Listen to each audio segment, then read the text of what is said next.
a República Romana estava oficialmente viva. Mas na prática, ela já estava morta. Desde o assassinato de Júlio César, Roma não era mais a mesma. O que antes era ordem, agora era medo. O que antes era autoridade, agora era disputa. O que antes era senado, agora era apenas um palco vazio, controlado por homens com exércitos e ambições. E o povo apenas assistia ao colapso do mundo que conhecia. Após a morte de César, Roma mergulhou no caos.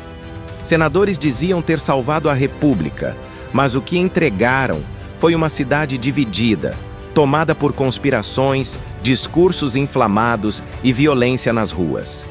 Entre os nomes que surgiram nesse cenário, estava um jovem de apenas 18 anos. Poucos o conheciam. Outros o subestimaram. Seu nome verdadeiro era Caio Otávio Turino, mas ele não seria lembrado por esse nome. Otávio era sobrinho neto de Júlio César, e em seu testamento, César havia feito algo inesperado. Ele o adotou como filho e herdeiro. A partir desse momento, Caio Otávio Turino se tornava Caio Júlio César Otaviano. Mais tarde, o mundo o conheceria por um único nome, Augusto. Mas antes de se tornar imperador, ele precisava sobreviver a um jogo mortal. De um lado, Marco Antônio, general de César, experiente, popular e poderoso. Do outro, Otaviano, jovem, inteligente, frio e extremamente estratégico. Em vez de entrarem diretamente em guerra, eles se uniram temporariamente, formando com outro general, Lépido, o chamado Segundo Triunvirato. Era uma ditadura disfarçada, uma aliança construída sobre a desconfiança. Eles estavam aliados, não eram aliados de fato, um pacto selado, mas condenado ao fracasso. Juntos eles iniciaram uma onda de perseguições e execuções conhecida como proscrições. Inimigos políticos eram caçados e mortos, seus bens confiscados. Nem mesmo antigos aliados estavam seguros. Roma mergulhava mais uma vez em sangue. Mas a paz entre Antônio e Otaviano era apenas uma ilusão. Marco Antônio se aproximou do Egito e se envolveu com a rainha Cleópatra. Aos poucos, passou a ser visto em Roma como um traidor, alguém que abandonara sua cidade por uma rainha estrangeira. Otaviano usou isso com genialidade. Manipulou a opinião pública.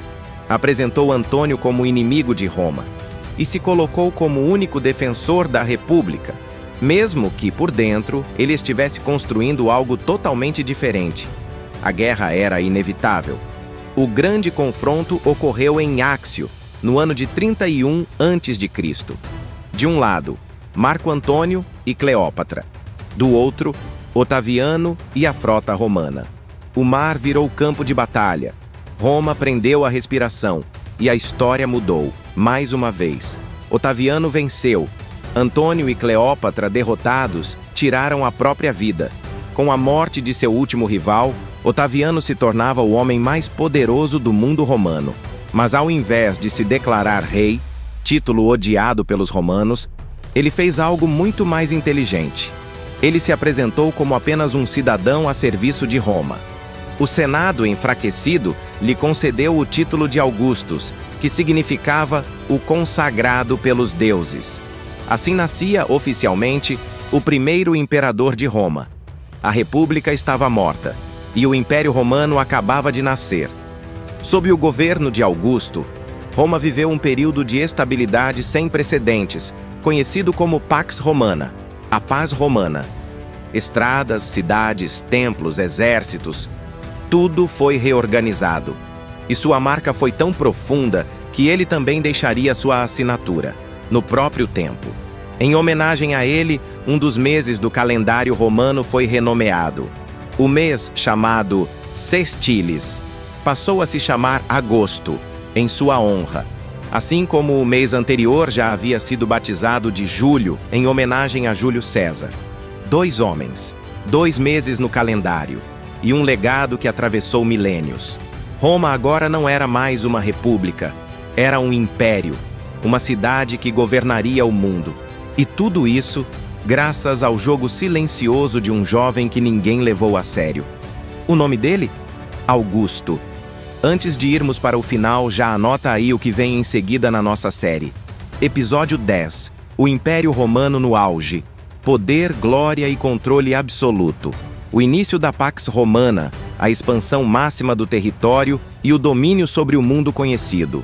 Se você está acompanhando essa jornada pela história de Roma, já deixa o like para fortalecer o canal, se inscreve para não perder os próximos episódios e compartilha esse vídeo com quem ama a história, porque o Império Romano pode ter caído, mas a sua história ainda está longe de terminar.